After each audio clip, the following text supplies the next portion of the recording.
Morning, welcome to the center. We're going to have a good time here today. All right. Glad you're here. Good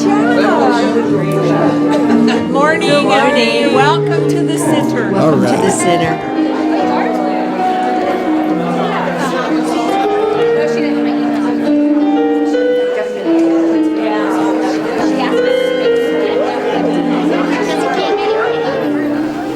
Good morning. Morning. Now I would ask you to find a relaxing place in your chair. And take a deep breath and let it out. And become aware of the presence of peace in this room. The presence of loving, of spiritual awareness, and thankfulness that we're here together today. And taking another deep breath. And exhale out your agreement to be in this place of peace,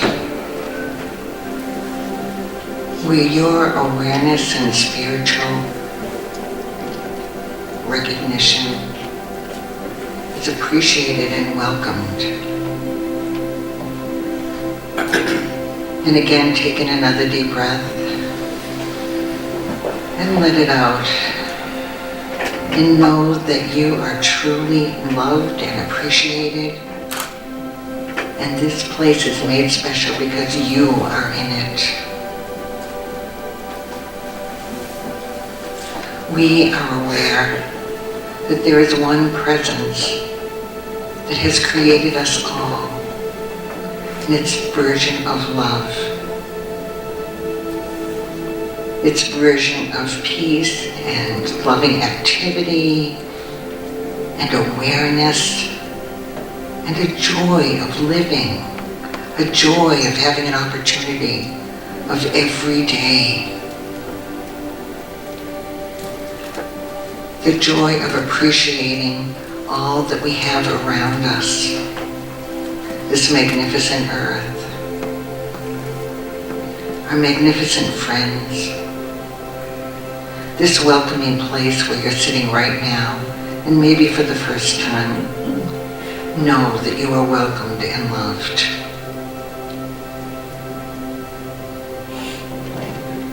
And we relax into the awareness of this presence. We allow a mantle of loving peace to just unfold each and every one of us.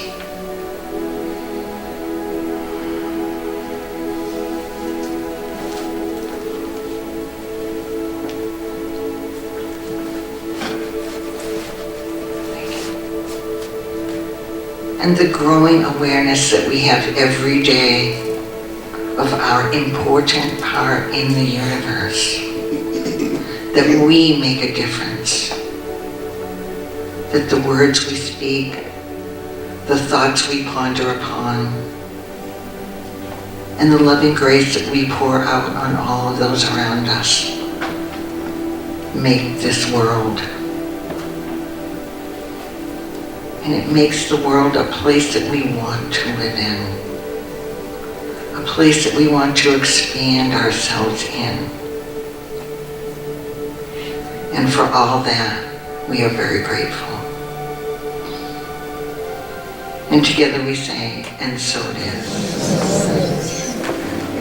In the stillness of this moment, there is love, there is love.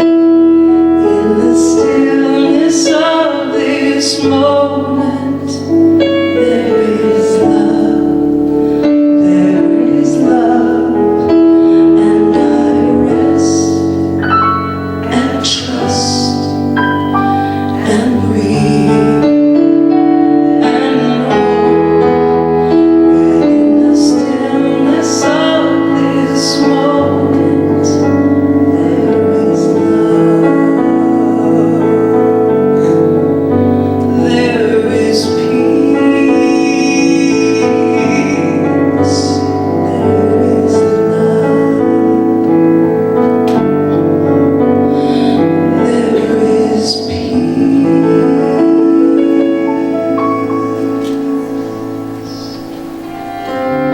You are the face of God. I hold you in my heart, yes. You are my family.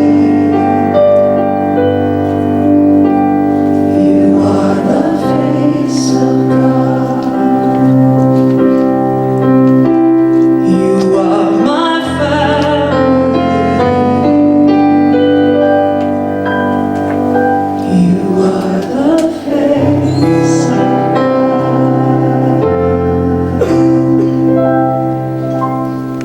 And I just want to welcome you to the Las Vegas Center for Spiritual Living.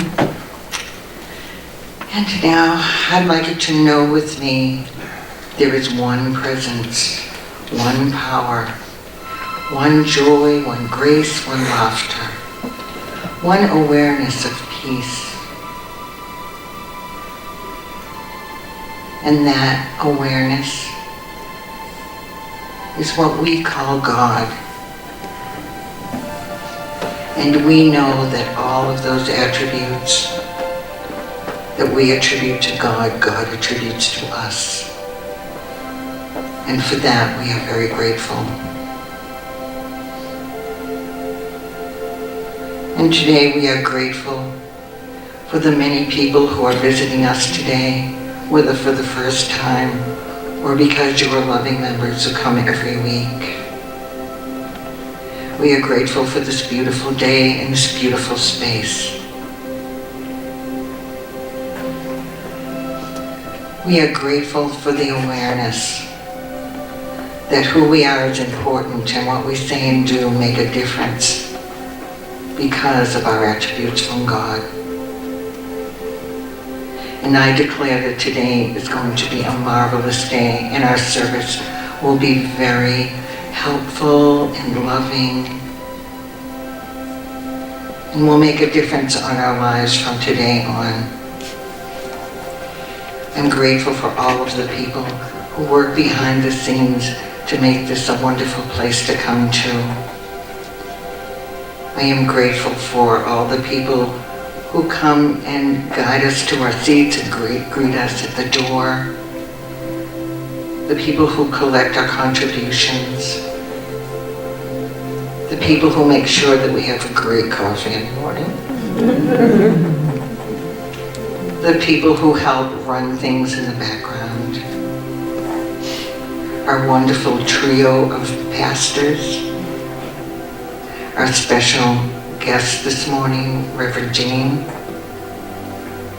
The people who make our welcoming music and the people who record it. And all others whose joy it is for us to learn and grow. And I release this awareness into the presence, the ongoing presence of that which created us, and declare it so. And I ask you to say with me, and so it is. Oh yeah, yeah, yeah. Come on. Something wonderful is happening here right now.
you, please say with me, God bless America and the rest of the world. And please greet a neighbor with a handshake or a hug, whichever they prefer.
I love this song. It's called By Your Side.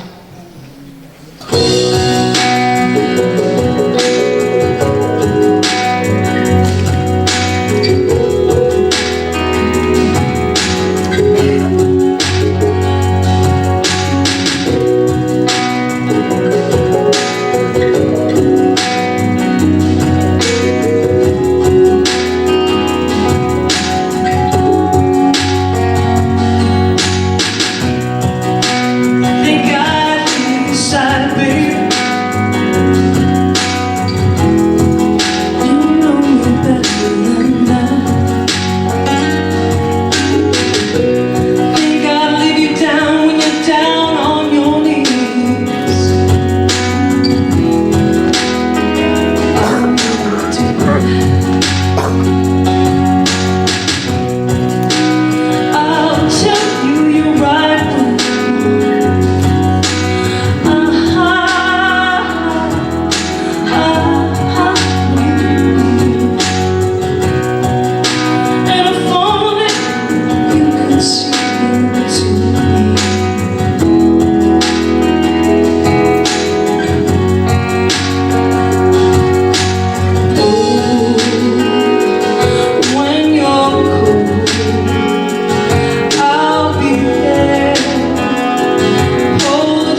introduction. I normally don't introduce people that are family, but I'm going to do it today. So Reverend Jean Phillips, she was here once last year about the same time, and she actually facilitated our ministers, well, they're ministers in disguise, our practitioner retreat last year. So it's been about a year since she's been here. Reverend Jean Phillips has walked a unique path in ministry, from TV news producer to hospice chaplain and religious science minister. She has worked as a hospice chaplain for more than 10 years.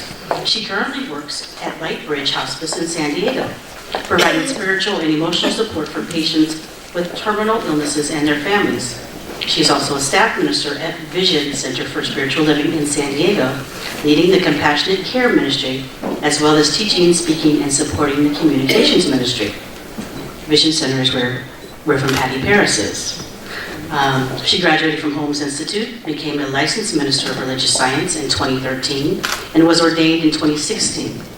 Jean spent 20 years reporting, anchoring, and producing the nightly news at various TV stations throughout the United States before her inner compass guided her out of the newsroom and into her ministry, a 15-year journey that continues today. Her greatest joy is seeing the divine within each individual while holding a safe and sacred space of unconditional love. Please join me in welcoming Reverend Jean Phillips. A little bit of furniture moving here. I'm moving I've been packing up my mom. She's moving from Las Vegas back to Wisconsin. I'm used to furniture moving. So I'm so happy to be here. So nice to be back. Thank you. I just love the energy here. You guys are so loving and so raucous. Just like, ooh, give me one. So thank you, and congratulations to the new members as well. Yes.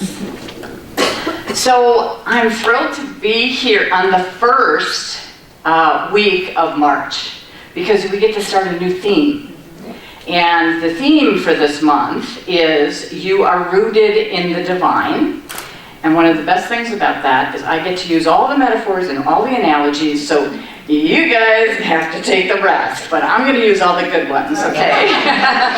About roots and plants, and we're just going there today. But first I want to start with a story about an elderly gentleman who lived in New Jersey.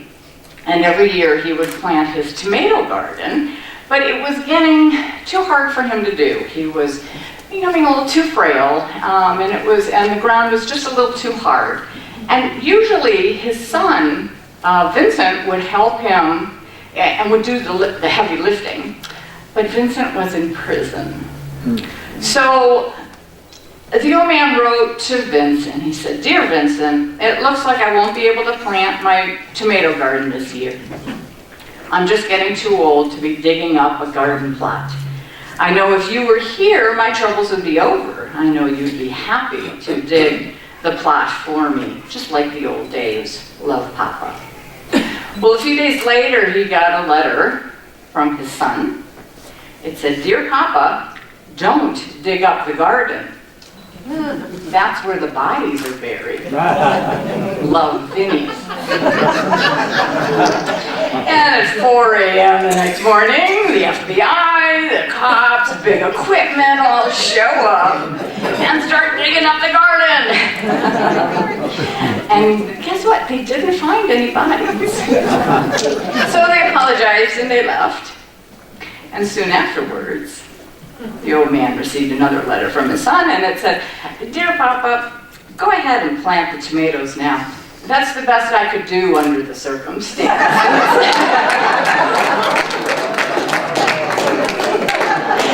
I love that joke. Right, yes. But it is spring planting time. That's what made me think of it, right? Spring planting. Now, I am not that good of a gardener. But I can't help but be just simply awed by nature, just by the idea of how that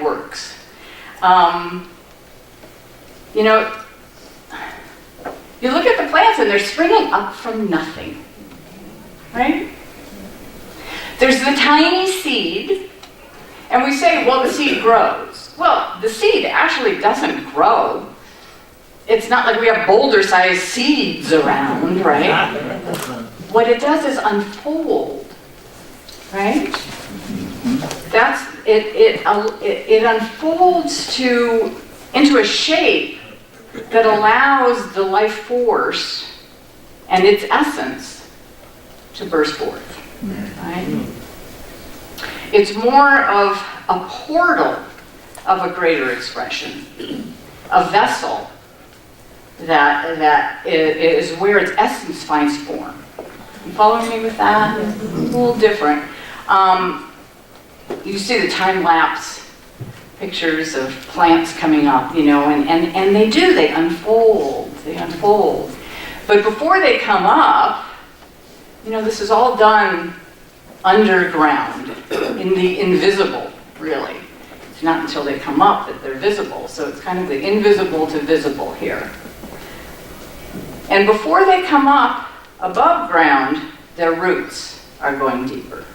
And this is also just simply, to me, magical. Okay, I'm going to use that word, miraculous. That these tiny tendrils, these threads, right, are going down and getting nutrients and water and strength for the plant from dirt. Okay, from dirt. That's like, how does that happen? And then it magically grows stalk and branch and leaf and berry. So what can we learn from this miraculous, invisible to visible experience that's happening all over, always out there? Plants are stationary, right? They're not moving. We are. So where are our roots? Where do we find the nutrients to strengthen and grow and unfold the way the seed is? Well, it's actually, I think our roots are the same place as the plants and the trees and animals and minerals for that. Because really we're all rooted in the divine. That's where that core is. We are the portal for life to unfold. Right? We're the vessel for expression. And we are the invisible made visible. Right? Here we are. We house the roots of the divine. And we are the wings of expression. We're talking about roots and wings today. And so the truth is, there is this invisible force within us that is always guiding us. It's, I like to call it an internal GPS, that's God positioning system, right? That we're tapped into. And it's this force that's always kind of pushing and pressing into us to do more, to be more, to live more, right? I mean, you felt that. You felt that. And just like the song, the supply is there before the thought is even thought. We're already housed and then just simply guided into what we need. Here's how Ernest Holmes describes it. He calls it a life force. I love that term. There is a life force, an energy and intelligence seeking an outlet through everything.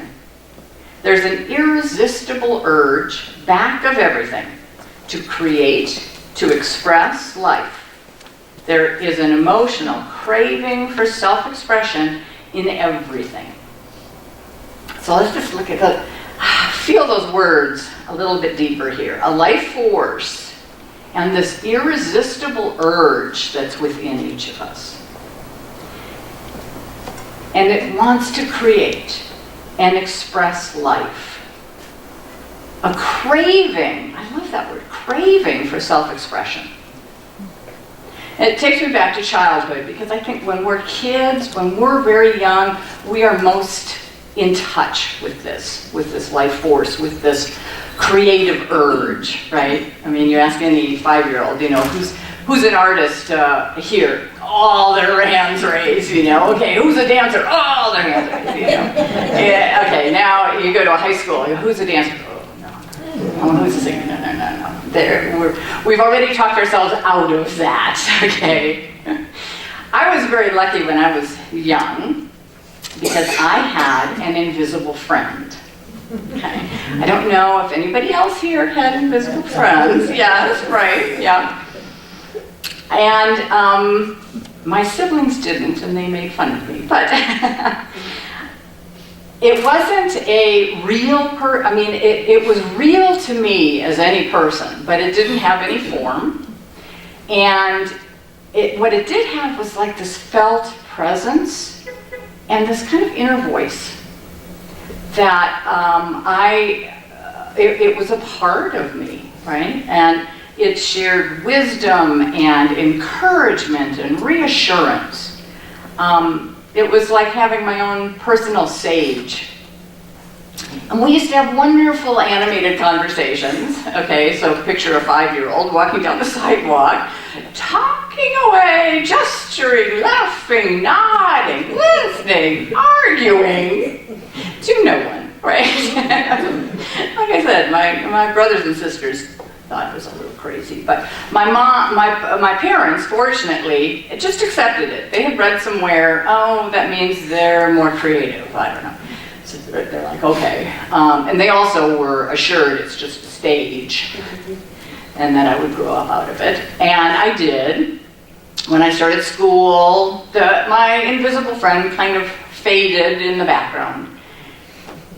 But I still feel that the influence of that experience has really created who I am and what I am throughout my life. It really has influenced me. I think it's really strengthened an ability to be grounded and to hold the big picture in times of crisis. That's how I would describe it. I look back at my time in TV news, and that newsroom would get pretty crazy, pretty frenetic. And it was like the more that happened, the calmer I got. And my coworkers were like, "You're so grounded. You're so grounded. How do you do that?" And I was like, "Oh, it's just more focus." And certainly it serves me in my hospice work, giving me the ability to just be present with someone's pain, bearing witness as they go through a physical decline, right? And just to be there, presence, when at their bedside, as they leave this plane onto the next, right? I often go back to 2 Corinthians. So we fix our eyes not on what is seen, but on what is unseen. For what is seen is only temporary, but what is unseen is eternal. And that's the truth. That's the truth. There is that invisible is more real, right? And we are eternal. There is so much more than this. So looking back at my invisible friend, it just reinforced that spiritual truth. That truth that we all know. We all were born knowing, and then we go through our life just remembering over and over again. Because we forget. But that truth is there. That truth, the life force that Ernest Holmes talks about, the presence of love and peace for good, love and power for good, and that we can use it. That's the message. That's the message. So I know at the deepest level of me, I know that I am safe, and I am loved, and I am eternal. And that doesn't stop me from being insecure, going crazy sometimes, and feeling I want to control everything, right? That's my go-to. Just control it, right? That's human feelings, human doings, yes, yes, yes. But it's so wonderful to know at that deep level that all is well, right? That's what this is. That's that truth that we can go to, that we all can go to. Because it's always accessible. It's there just when I take time to breathe, to meditate, to pray. It's a place I can rest when the craziness gets a little crazy around me. And we all have that deep knowing of that life force. It's our root. It's our root. We're born with it. It carries us through when life takes those wild, crazy roller coaster rides, right? We can be there. Even when we're just desperately trying to hang on, it's there. I pictured that, remember those inflatable punching bags? When I'm thinking is like a clown. And they have the sand in it. I don't know, maybe it's our age, but I'm back to childhood. This is a toy. But they have the sand or the weight in the bottom, so that no matter how much you're pushing it and punching it, it comes back. It comes back.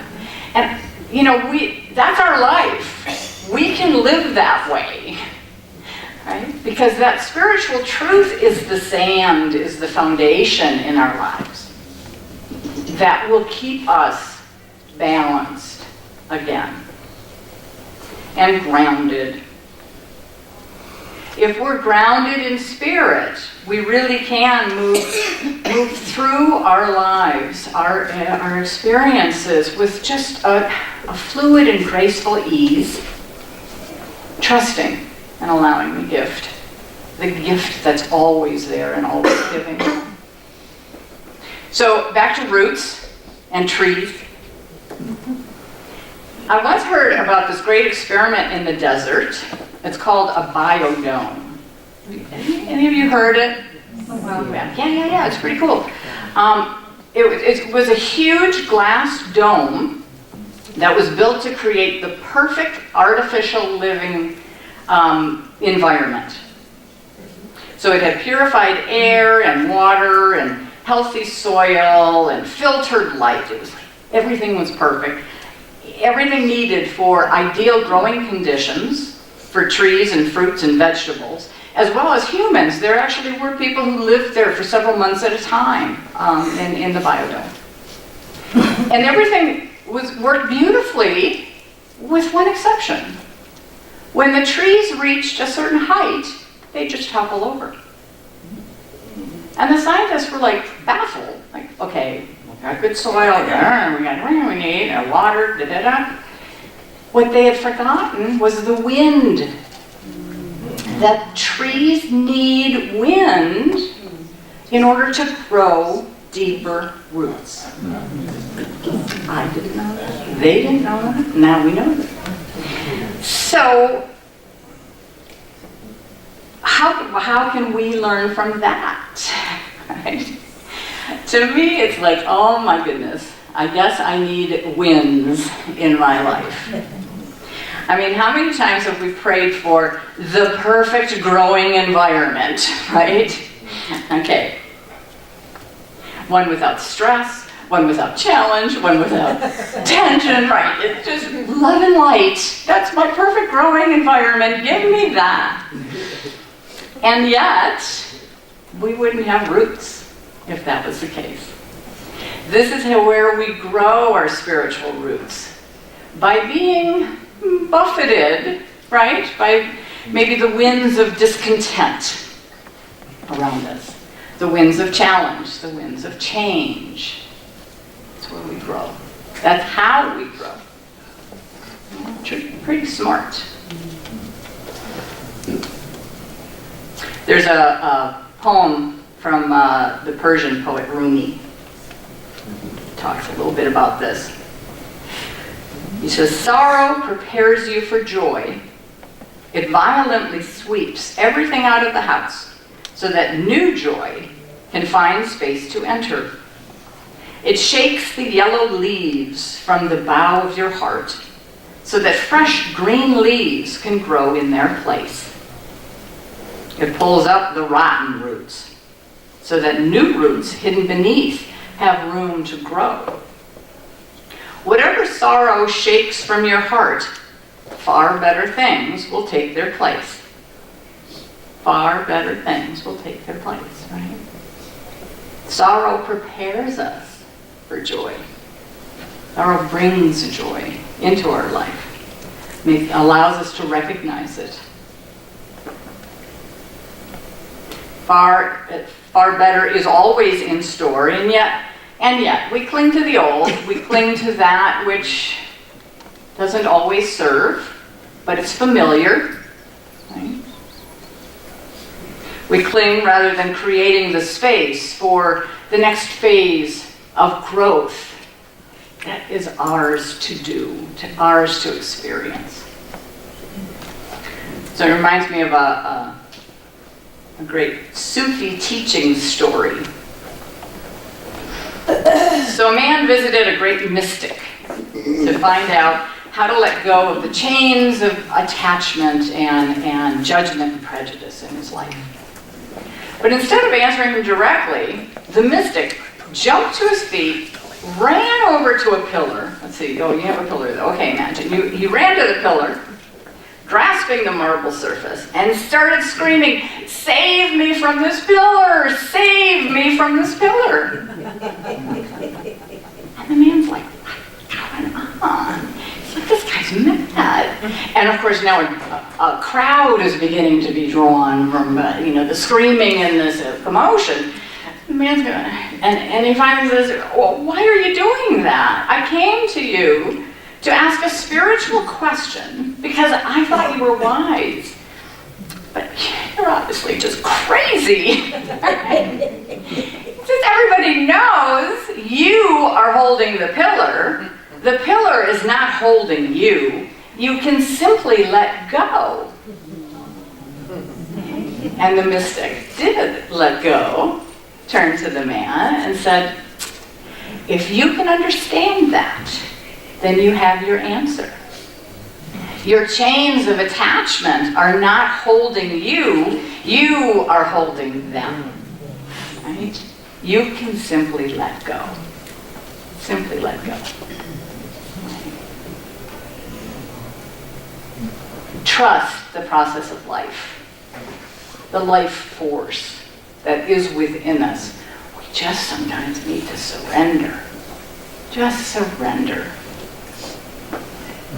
Surrender to the greater, surrender to the wider, the bigger aspect of yourself. Call it your true self, your divine essence. Surrender, Dorothy, right? In the book, The Journey of Lvcsl, the author describes that life would not exist without surrender, actually. And he talks about our very breath is an example of mutual surrender. It's the surrender between ourselves and the air. When we inhale, the atmosphere yields the air that we need. It allows to come in. And when we exhale, we return it to the environment. He says, without this mutual surrender, life would not begin, nor can it be sustained. Unless the seed surrenders to its source, the soil, it cannot begin to live life as a tree. So here we are, right back at the beginning. Seeds and trees and planting. Right. It's the perfect model of the balanced life. It's the perfect model of our balanced life. The circle of giving and receiving, of releasing and accepting.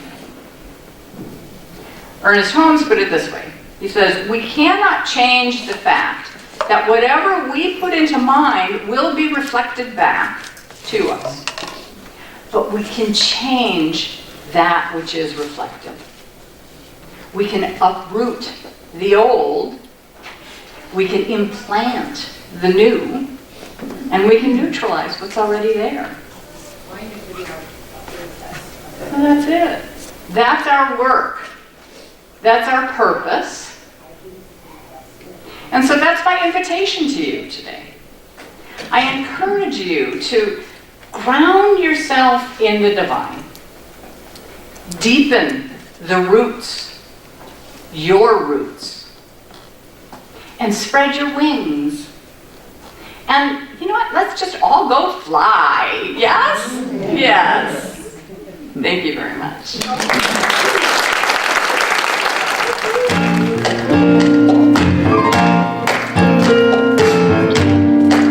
And I'd like to remind you that my band and I will be here Friday, March 23rd.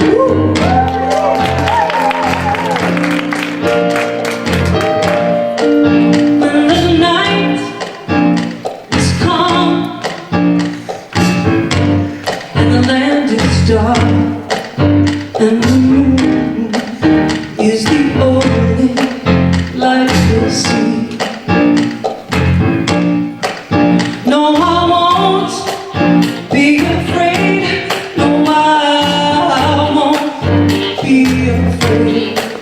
Just as long as you stand by me. And darling, darling, stand by me. Oh, stand by me. Ooh, yeah. Stand by me, stand by me. If the sky we look upon, yes, should tumble and fall, all the mountains should crumble to the sea. I won't cry, I won't cry, no, I won't shed a tear. Just as long as you stand by me. And darling, darling, stand by me. Oh, stand by me. Won't you please, yeah. Stand by me, stand by me.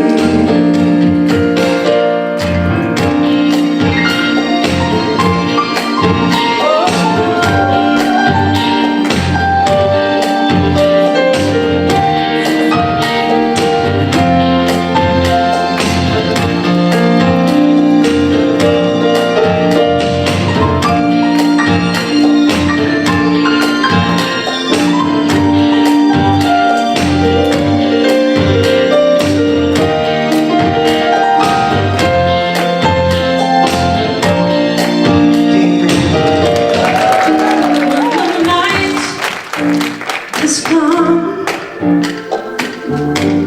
and the land is dark and the moon is the only light you see.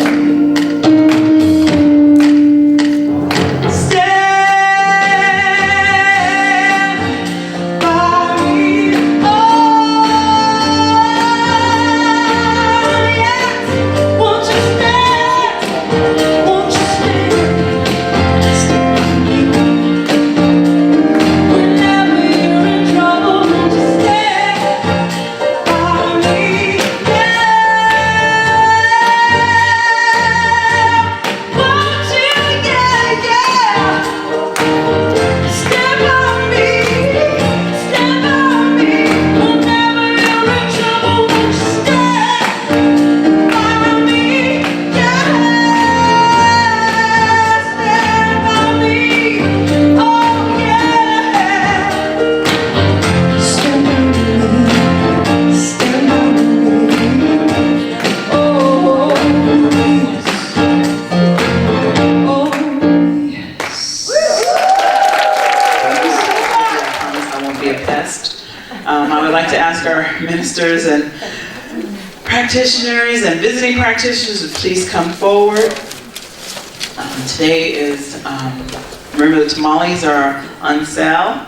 Yay! Lauren is also going to be available in the Grand Hall. Where should I go? Wherever. Wherever you want to go. In the front there? Okay. To help you register for our event, which is going to be awesome. Like I said, I don't know if it's an ordination or a concert, but half and half. A little bit of both. So thank you so much for being here. Our practitioners are here to pray with you, speak to you. They're here for you. We also have prayer boxes here in the front and also in the grand hallway if you would like to just leave a prayer. And you can also pick up an affirmation. Thank you. So, just grounding in this moment in time. Feeling our roots going even deeper into that deep place within where the divine resides. And we just know that this week brings great growth and joy and love as we spring ahead and plant our seeds and move forward in flight. I know that all is well. I know that we are absolutely guided and directed this week. And we just say thank you. Thank you for this time. Thank you for this opportunity. Thank you for this life, this very life. So it is. And so it is. Please stand and let's sing our peace song. Yes, there is peace on earth, and now it begins with me. Yes, there is peace on earth, the peace that was meant to be. With God as our power, love runs all our being. Now we walk with each other in perfect harmony. Yes, peace begins with me. Let this be the moment now. With every breath I take, let this be my joyous vow. To take each moment and live each moment in peace eternally. Yes, there is peace on earth, and now it begins with me. Repeat after me. Something wonderful has happened to me right now. Something wonderful is happening to me right now. I know this in my mind. I know this in my mind. I feel it in my body. I feel it in my body. And so it is. And so it